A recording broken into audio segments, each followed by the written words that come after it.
Hi everyone, welcome to NefisTV. Today we make delicious easy buns in a snap. No need to wait for the dough to rise because there is no yeast. In a large bowl, gather 1 egg, 120 ml of vegetable oil, 120 ml of plain yogurt, some chopped fresh dill,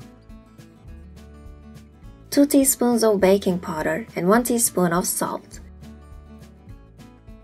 And add in approximately 2½ cups of flour gradually. Just keep on kneading until the dough is soft to the touch. Take walnut-sized pieces from the dough and roll into balls. Place the balls on a parchment-lined baking tray.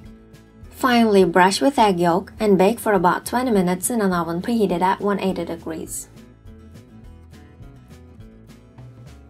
Delicious buns are ready to serve. With these ingredients, we had 15 buns. Hope you enjoy! If you enjoyed the video, don't forget to hit the like button and subscribe to our channel. Please comment below for further questions. Thanks for watching!